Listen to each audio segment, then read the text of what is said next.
alumnos y alumnas del cuarto año de secundaria, tengan todos ustedes muy buenas tardes.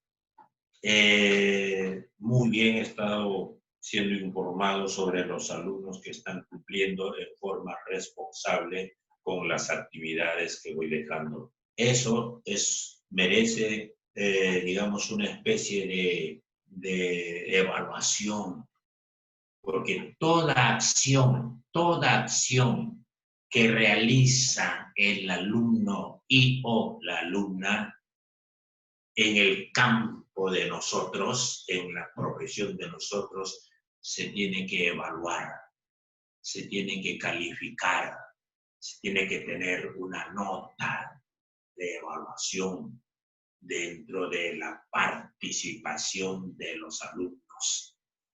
El profesor ya lo maneja eso. Hay alumnos que están cumpliendo en forma puntual y responsablemente. A ellos se le tiene que poner su nota, se le tiene que evaluar, se le tiene que calificar. Hay algunos otros alumnos que tienen problemas para ingresar y elevar sus actividades. Esos me comunican en su debida oportunidad y también tiene otra evaluación, tiene una calificación. Y hay algunos otros que se han descuidado, pues, y no tienen nota. No hay que evalúo yo. Así es que el que entrega primero sus trabajos y el que entrega posteriormente no pueden tener la misma nota, pues. Hay algunos padres de familia que confunden estas cositas. Hay algunos alumnos y alumnas también que reclaman cómo el alumno fulano de tal tiene tanta de nota y yo tengo tanta de nota. De repente los trabajos, pues algunos lo han presentado muy responsablemente y otros no. Pero eso el profesor lo evalúa. Eso el profesor califica. Eso el profesor le pone su nota. ¿Han entendido? En la última clase, mis queridos amigos, mis queridos alumnos y alumnas del cuarto año de secundaria, habíamos hablado sobre la guerra con España. ¿Y recuerdan ustedes lo que sucedió en el incidente de Talambo? ¿Recuerdan ustedes qué sucedió en Chincha cuando estuvo izado nuestro pabellón nacional en la isla guanera de Chincha y llegó la expedición científica a cargo de Luis H. Pinzón a Chincha y llegaron los de la expedición científica, estamos en el sur.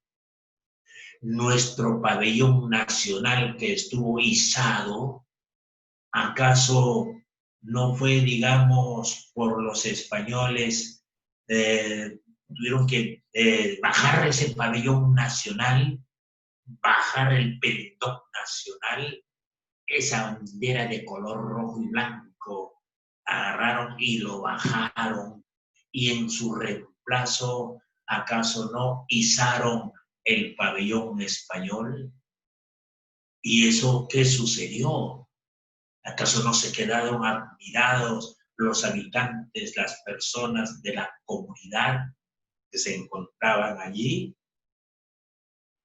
Eso fue una falta de respeto. Por supuesto, llegar a un sitio, bajar el pabellón nacional que estaba izado y en su reemplazo poner o izar el pabellón de su país, eso falta para mí de respeto. ¿Y qué sucedió allá en el norte del Perú? En lo que llamamos nosotros En la hacienda de Talambo habían trabajadores, hacienda, habían trabajadores españoles cortando caña, no sé, y habían trabajadores peruanos dedicándose a la agricultura, no sé. ¿Qué sucedió? Un enfrentamiento físico que trajo como consecuencia un español muerto. ¿Y acaso el gobierno de España se quedó tranquilo? Al toque tuvo que agarrar y enviar ¿a quién? A Eusebio Salazar y Mazarredo para que él, como comisario regio, con el título de comisario regio,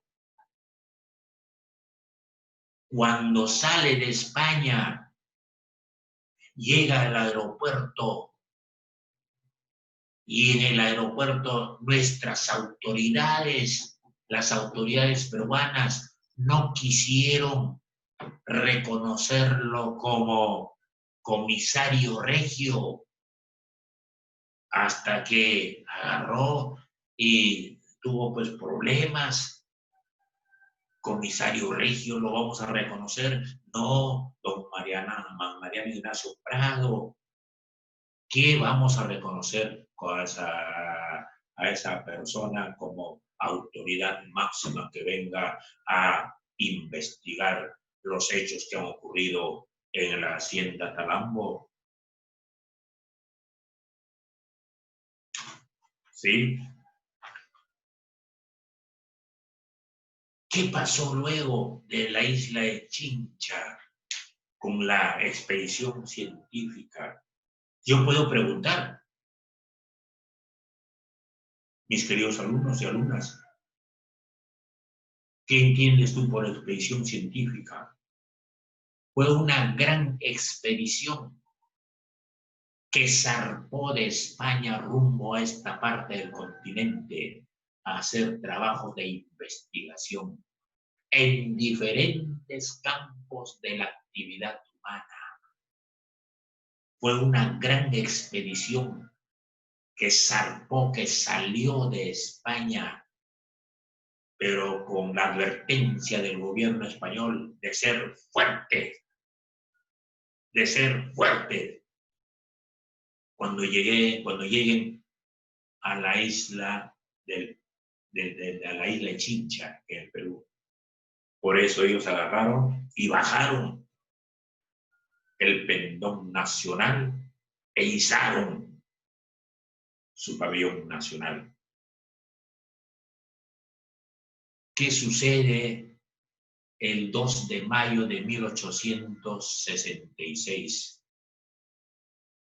El 2 de mayo de 1866, la campaña, digamos, la guerra con España, 2 de mayo de 1866, donde sobresalió mi amigo José Gálvez, una de las grandes figuras en aquel entonces, mi amigo don José Gálvez, Pedro y José Gálvez, cuando se da el enfrentamiento entre las fuerzas navales españolas y navales del Perú, el primero en morir desde la Torre de la Merced fue José Gálvez, uno de los grandes hombres que tenía en ese entonces el Perú. Así algo parecido a mi amigo don Ramón Castilla, gente de calidad, pues, y no mamarrachos. El combate de Octavo y el 2 de mayo, sobresaliendo el ministro de Guerra don José Gálvez, y en 1879 ambos países firmaron el Tratado de Paz del 79. 1879 se firmó el Tratado de Paz entre España y Perú. El Perú tuvo que agarrar y pagar, reconocer la deuda que había obtenido España para que nosotros los peruanos logremos nuestra independencia. Y se acuerdan ustedes en la Pampa de Junín, en la Pampa de Ayacucho, del año en donde prácticamente nosotros tuvimos que luchar. Y cuando hablo sobre esta situación, mis queridos alumnos, se me viene a la mente las famosas rabonas. Y ya ustedes saben perfectamente en qué consistían las rabonas y las capullanas en el norte del Perú, por esa zona de los manglares, por esa zona de Tumbes, de Piura. En esa zona habían autoridades tipo alcaldesas, las famosas capullanas. Eso está dentro de la historia del Perú. Eso está dentro de la historia del Perú. Las famosas capullanas. Es cuestión tan solamente que revisemos la historia. Porque no solamente María Parado de Bellido fue el que sobresalió, no solamente la esposa de Tupac Amaru II, Micaela Bastidas. No, han habido mujeres muy intelectuales, han habido mujeres que se han dedicado a qué, a organizar y solicitar o reclamar la presencia desde el punto de vista político de las mujeres, participaban en sufragios para elegir a sus autoridades. Eso está dentro del campo de la historia. En esta clase vamos a hablar sobre los gobiernos y crisis. Sobre los gobiernos y crisis. Cuando habla sobre los gobiernos, se me viene a la mente, por ejemplo, don Mariano Ignacio Prado. Estamos por allá por 1865, 1872. Don Mariano Ignacio Prado, 1, y don José Balta, 2. Don José Balta. ¿Se acuerdan ustedes del puente Balta? Cuando uno viaja a Lima, en su homenaje, pues. El contrato Dreyfus. ¿En qué consistió el contrato Dreyfus? ¿Se pagó o no se pagó la deuda externa que tenía el Perú con el guano, producto del guano y del salitre? ¿Se llegó a pagar o no se llegó a pagar? No, pues, no se llegó a pagar. Al contrario, el Perú entraba en una etapa más difícil, crisis económica. O sea, el problema seguía, el problema económico.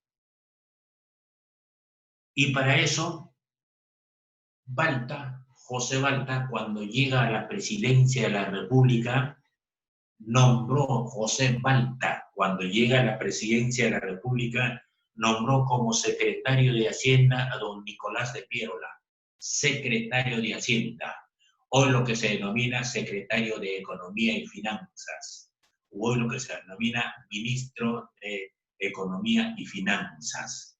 Ayer se llamaba Ministerio de Hacienda. Piérola presentó al gobierno una alternativa para solucionar el déficit económico. ¿Qué hizo Piérola? Piérola como secretario de Hacienda elaboró un proyecto que se denominó el contrato Dreyfus. ¿Para qué? Para pagar la deuda externa que debía el Perú. Ay, Dios mío. En 1870, el Congreso aprobó el contrato por 5 años con la Casa Dreyfus. Casa Dreyfus. Ese proyecto fue aprobado por el gobierno. ¿Y para qué presenta el proyecto? Para pagar la deuda externa que tenía el Perú, pues. para ver cómo pagamos la deuda externa. No se pudo pagar con el guano y el salitre, entonces tenemos que utilizar alguna estrategia. Y esa estrategia consistió en la elaboración de un proyecto. Y este proyecto fue aprobado por el Parlamento. La Casa Dreyfus, una empresa, Casa Dreyfus, eso es recontra conocido dentro de la historia del Perú y dentro de la historia universal. La Casa Dreyfus se encargó del pago de los intereses de la deuda externa, que ascendía a 5 millones de soles en ese entonces. O sea, con los intereses, la Casa Dreyfus se va a encargar de pagar la deuda externa que tenía el Perú.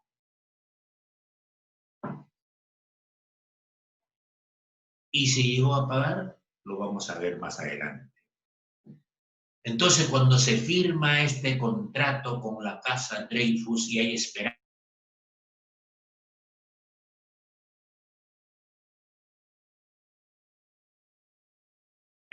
de pagar la deuda externa, el Perú empieza una etapa de modernización.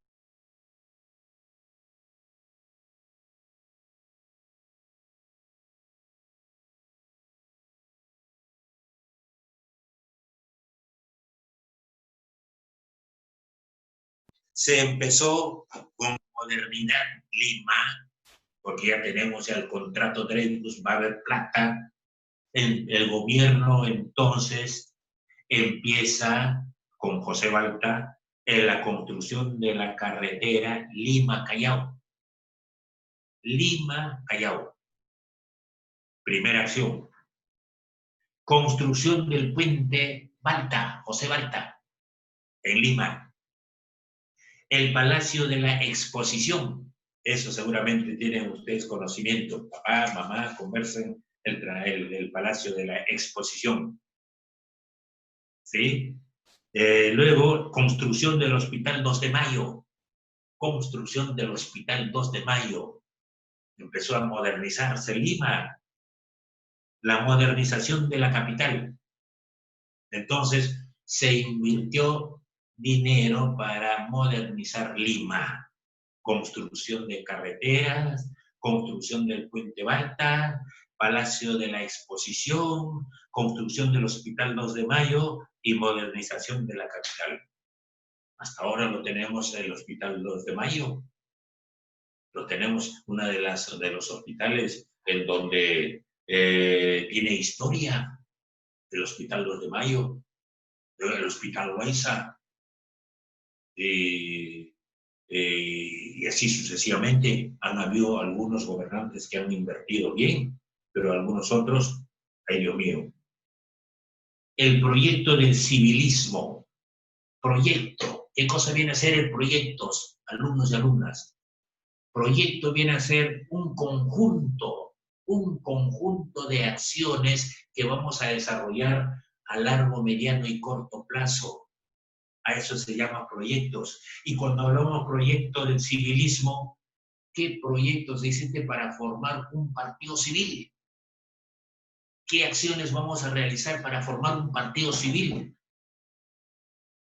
El proyecto entonces consistía en crear ¿qué cosa? Un partido civil. Porque los militares ya demasiado estaban gobernando a través del golpe de Estado, a través de creaciones de otras constituciones, para que ellos se beneficien, etcétera, etcétera, etcétera. Entonces ya pues demasiado militares, ahora queremos un proyecto civil. ¿Para qué? Para formar un partido civil, una república práctica, acompañado de un programa económico y que promoviera el desarrollo productivo, un programa económico, es decir, para trabajar desde el punto de vista político, social, económico, cultural, educativo, etcétera, etcétera, etcétera. Por supuesto, el gobierno de don Manuel Pardo, medidas ante la crisis económica. Había pues, los militares no pudieron manejar con eficiencia y con calidad el presupuesto, la economía del país. Que yo recuerde, durante el gobierno de Juan Velasco Alvarado, hizo obras, está bien, durante su gobierno, pero el país lo dejó en la bancarrota, en una situación difícil. Y ahí nomás llega ¿quién al gobierno? Llega Fernando Belaúnde Terry, después del año 1979, 80, 81, 82, Fernando Belaúnde Terry, y el Perú se agravó su situación económica, social y política. ¿Por qué? Por los problemas en el norte, por la aparición, digamos, de otras fuerzas ideológicas. Eso lo vamos a ver después. Gobierno de don Manuel Pardo. Medidas ante la crisis económica. Para solucionar como una alternativa, para solucionar la crisis económica del Perú durante el gobierno de Manuel Pardo, porque los militares dejaron en bancarrota la economía del país. Establecimiento del estanco del salitre. Se tuvo que crear un banco, el Banco del Salitre. Todo lo que se obtiene con la venta del estanco del salitre, de la sal, era para el pago de la deuda externa. Otro, aumento de impuestos de explotación del salitre. Aumento de impuestos de explotación del salitre. ¿Quiénes están explotando el salitre? Muy bien, esta empresa está pagando 2 soles. A partir de la fecha tienes que pagar 4 soles o 5 soles. A eso se refiere. Nacionalización de las salitreras de Tarapacá. ¿Quiénes están explotando en Tarapacá? Estas empresas. Lo vamos a nacionalizar, esta empresa. Ya no va a ser la empresa extranjera, sino nacionalizada. Política exterior. En 1873 se propició la firma de un tratado secreto de carácter defensivo con Bolivia. En 1873, el tratado secreto con el gobierno de Bolivia para defender la integridad territorial, para defender nuestro espacio geográfico, si es que ha sido atacado o es atacado por un país, etcétera, etcétera, etcétera. Secretario de carácter defensivo con Bolivia. Ambos países se tenían que defender. Si alguien atacaba al Perú, salía Bolivia en defensa. Y si alguien atacaba a Bolivia, salía el Perú en defensa. Es decir, para eso se firma el contrato defensivo entre estos dos países. Y eso le dolió a Chile más tarde. Dio gran impulso a la educación, claro. Es decir, hay que preocuparse por mejorar la calidad de la educación. Hay que dar un gran impulso por mejorar la educación. Se creó el Ministerio de Instrucción, Culto, Justicia y Beneficencia. Se publicó el Reglamento de Instrucción Pública, reglamento, que viene a ser normas, conjunto de normas. ¿Para qué? Para su aplicación en el campo de la realidad. Enseñanza gratuita y obligatoria para el primero y segundo de primaria. enseñanza gratuita y obligatoria. ¿Por qué? Porque muchas familias, sobre todo de la zona de la sierra, de la zona andina, siempre acostumbraban a enviar a sus hijos en el mes todavía de abril, mayo al colegio, sobre pretexto de que no tenían plata, sobre pretexto de que no tenían dinero, sobre pretexto de que no faltaba la economía.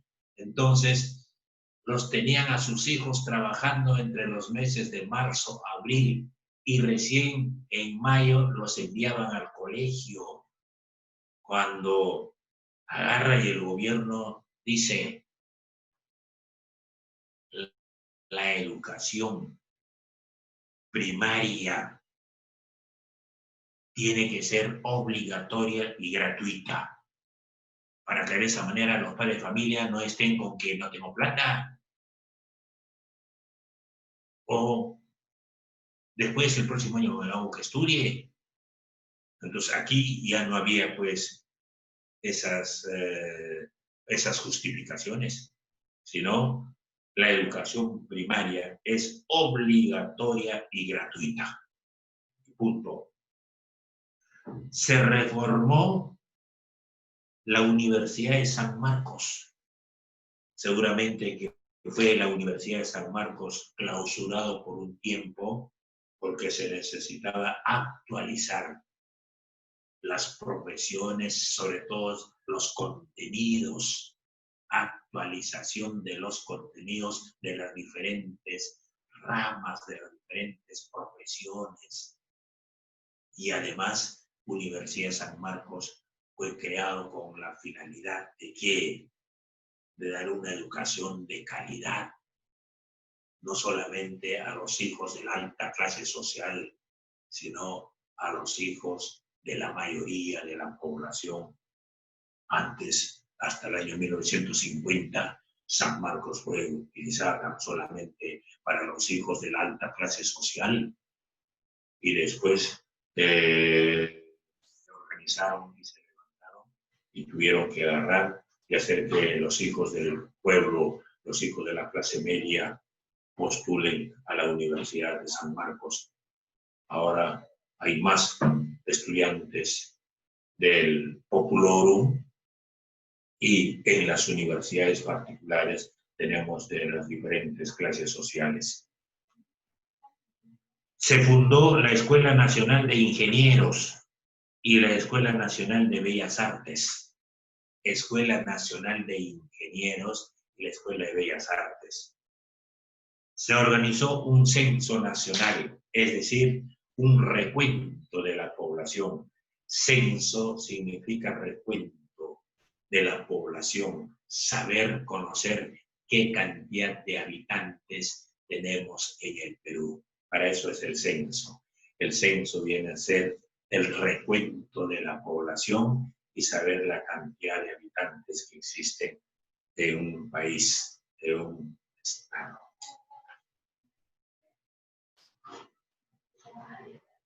Guerra y reconstrucción. Ya tenemos la crisis económica. Ante estas crisis económicas ya aparece, digamos, la construcción de qué, de obras públicas para de repente mejorar la situación económica, etcétera, etcétera, etcétera. Ingresamos a la unidad número 4, guerra y reconstrucción. 1. Los inicios de la guerra con Chile. ¿Por qué se llevó a cabo la guerra con Chile? ¿Cuáles fueron las causas y las consecuencias de la guerra con Chile? ¿Quiénes sobresalieron en la guerra con Chile? ¿Por qué hasta el día de hoy nosotros no podemos tener ese trato regular, normal, de esa homogeneidad con los chilenos? ¿Por qué nos hemos convertido en antichilenos y antiperuanos? ¿Qué sucedió? ¿Cuáles fueron los factores? ¿Cuáles fueron las causas para ese enfrentamiento entre Chile y el Perú. ¿Por qué Chile ha ido armándose desde tiempos, desde años atrás?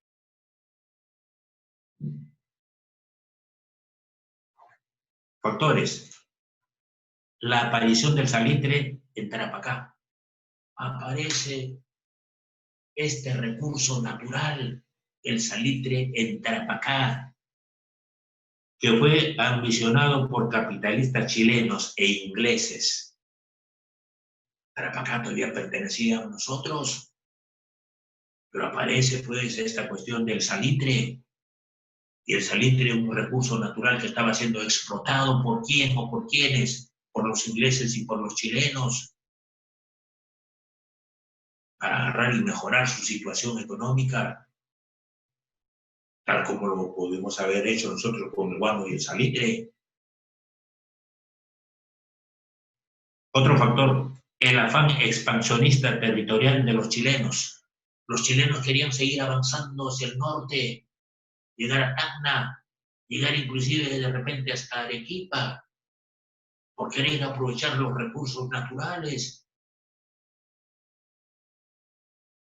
Alianza secreta entre Perú y Bolivia para defenderse del avance de los chilenos hacia Bolivia y hacia el Perú. ¿Qué cosa es lo que tuvieron que hacer los gobiernos de Perú y Bolivia? Firmar un tratado secreto de alianza secreta entre Bolivia y el Perú. ¿Para qué? Para defender la integridad territorial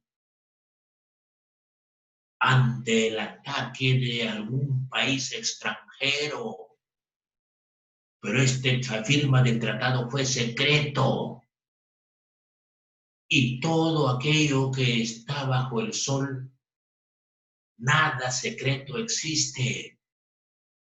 Nada secreto hay bajo el sol, porque tarde o temprano se llegó a descubrir esta situación del tratado secreto. Falta de previsión de la defensa nacional. Alguien agarró y dijo, si Chile compra un barco, el Perú tiene que comprar 2. Y lo hicimos caso, nunca. Chile iba armándose, Chile iba adquiriendo armamentos modernos, mientras que el Perú se habían descuidado, se dedicaban a otras actividades económicas, mas no a mejorar nuestra fuerza armada. Eso es lo que sucedió. Falta de previsión de la defensa nacional. Hay que prevenir esta situación. ¿Se hizo o no se hizo? No se hizo, pues. Carencia de unidad y conciencia de nuestra población. La población estaba debilitada, la población no estaba unida, la población peruana indiferente, mientras que Chile, la población iba adquiriendo fuerza, iba tomando conciencia de lo que era la defensa nacional de su país. Y nosotros que etapas de la guerra. La guerra con Chile se desarrolló en 3 etapas. Ya tenemos ya las causas de la guerra con Chile. Campaña marítima, campaña por mar. Esa es la primera etapa. La segunda etapa, campaña terrestre. Claro, Francisco Bolognesi. Campaña marítima, Miguel Grau Seminario. Campaña terrestre y campaña sobre Lima. Ahí están las 3 campañas. Etapas de la guerra. La guerra pasó por 3 momentos. La campaña marítima, el que sobresale mi amigo Miguel Grau Seminario, el jefe máximo de la campaña marítima, el caballero de los mares, durante 5 meses, burlando a las fuerzas navales chilenas. Aparecía por un sitio y cuando los chilenos lo perseguían, desaparecía con su barco hacia otro lugar. Y así sucesivamente, 5 meses en esa situación lo tuvo a los chilenos. Campaña terrestre, reunidos en el sur, Francisco Bolognesi recibe un mensaje de uno de los soldados chilenos pidiendo la rendición del Morro de Arica. Y Francisco Bolognesi agarró, dio lectura a ese mensaje y dijo a sus soldados peruanos: no nos rendiremos y lucharemos hasta quemar el último cartucho. Y la campaña sobre Lima, desde el sur, San Juan de Miraflores, toda esa zona Barranco, toda esa zona de Miraflores, ¿acaso no se llevó a cabo el enfrentamiento entre las fuerzas patriotas y las fuerzas chilenas? ¿Acaso no se pasearon en el centro de Lima los chilenos, los soldados? ¿Acaso no agarraron, desmantelaron la Biblioteca Nacional, que posteriormente fue nombrado como director de la Biblioteca Nacional don Ricardo Palma? Ricardo Palma, que se ganó el seudónimo de bibliotecario mendigo. Eso está escrito dentro de la historia. Cuando llega a ocupar la Biblioteca Nacional como secretario general de la Biblioteca Nacional, director, empezó a escribir y solicitar apoyo a muchos países a nivel universal, pidiéndoles la donación de libros para implementar la Biblioteca Nacional, lo que se ganó el seudónimo de el bibliotecario mendigo. ¿Cómo fue la campaña marítima? Se inició el 3 de abril de 1879. Chile rompe relaciones con Perú y el 5 le declara la guerra. Chile le declara la guerra. El combate de Iquique, con resultados adversos para el Perú. Estamos en la campaña marítima. Las correrías del Huáscar durante 5 meses. Grau, el caballero de los mares. La correría del Huáscar. 5 meses estuvo burlándose de las fuerzas marítimas chilenas. ¿Quién? Don Grau. Correría de Grau durante los 5 meses. Miguel Grau, el gran caballero de los mares. ¿Por qué se ganó ese seudónimo? Porque cuando lo derrota Prat, él nunca agarra y empieza a adueñarse de las cosas que había tenido este gran hombre chileno. Se reunió en un sitio, en un lugar, y luego tuvo que agarrar y devolvérselo a la esposa de este gran soldado, de este gran hombre chileno. Las correrías del Huáscar durante 5 meses. Grau, el caballero de los mares. El combate de Angamos. Grau y todo su comando mueren en el combate de Angamos. Diego Ferré, todos los que los acompañaban murieron en el combate de Angamos.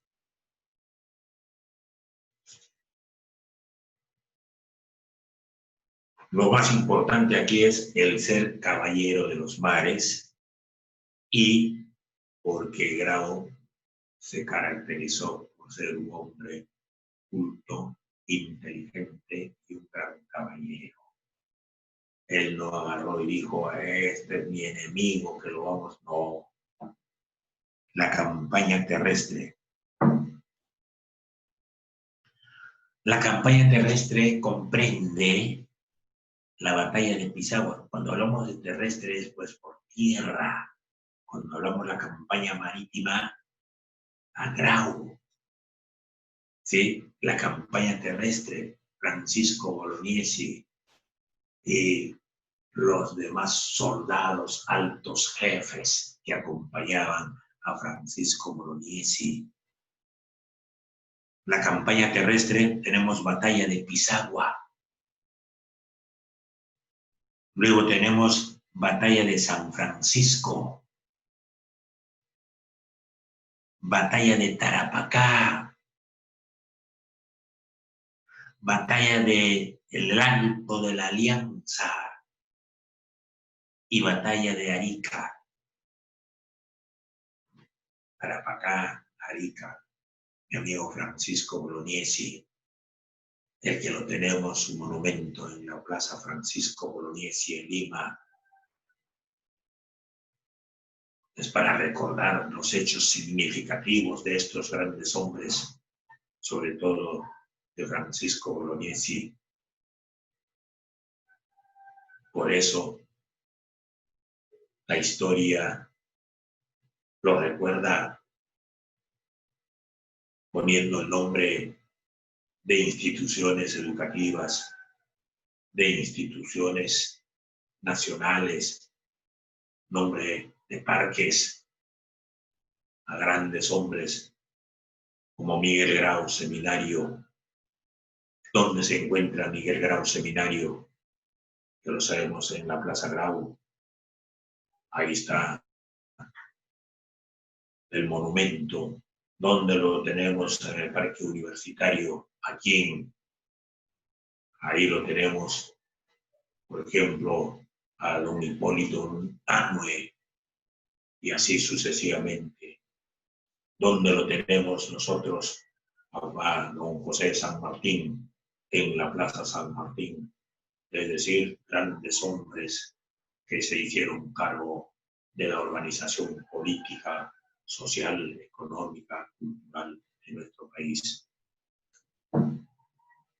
Campaña sobre Lima, o sea, no solamente en la campaña terrestre en la zona andina, sino en la campaña sobre Lima, sobre la capital del Perú. Batalla de San Juan de Chorrillos, allá en el sur. Yo les he contado a ustedes, los que van construyendo en esos espacios en la zona sur del Perú, todavía los obreros, los trabajadores van encontrando esos materiales, esos instrumentos que utilizaban durante la guerra con Chile, sí, algunos armamentos de esa época los van encontrando en la parte subterránea.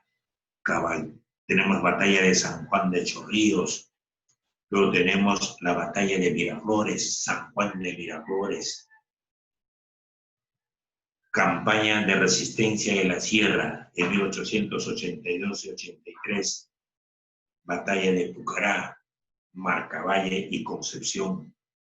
Eso es en la zona, digamos, de la sierra, entre 1882 y 83, campaña de Pucará. Luego viene la batalla de Marcavalle y Concepción, batalla de San Pablo y batalla de Huamachuco. ¿Ustedes recuerdan dónde, a través de la historia, eso de que tenía que tomar su cafecito? ¿Se acuerdan ustedes de Alfonso Ugarte, después de haber tomado su cafecito de Huamachuco? Fue fusilado prácticamente. Entonces, tenemos aquí las principales batallas, tenemos la causa de la guerra con Chile, tenemos las campañas de la guerra con Chile, tenemos las batallas de la guerra con Chile y por último tenemos la batalla de San Juan de Miraflores. Es allí donde agarra y se va a tener que ver qué consecuencias trajo esta batalla o la guerra con Chile, qué tratados se firmaron en la guerra con Chile, y esas cositas lo vamos a tener que ver en la próxima clase. Consecuencias de la guerra con Chile y el tratado que se firmó, no sé si fue el Tratado de Lima, el Tratado de Ancón en la guerra con Chile. Actividades para cuarto de secundaria. Primera pregunta. Ustedes son chicas que cumplen muy bien, chicos que cumplen muy bien, salvo 2 o 3. Es decir, tienen que estar en constante lectureada, pues hay que lecturear, hay que estar leyendo, hay que alimentar la mente, no solamente el estómago, mis queridos amigos. Según la opinión, primera pregunta, según la opinión de los sociólogos y antropólogos, en la guerra con Chile perdimos debido al darwinismo social. ¿Qué dicen ustedes? Y para esto tienen que saber ustedes qué entiendes por darwinismo social. Dice, según la opinión de los sociólogos y antropólogos, en la guerra con Chile perdimos debido al darwinismo social. ¿Qué opinas al respecto? ¿Estás de acuerdo con esos profesionales? ¿Estás de acuerdo con los sociólogos y antropólogos de la Universidad de San Marcos? El Perú ha perdido en la guerra con Chile por su darwinismo social. 2. Grau se ganó el seudónimo de El Gran Caballero de los Mares. ¿Por qué? ¿Por qué se ganó ese seudónimo don Miguel Grau Seminario? Listo.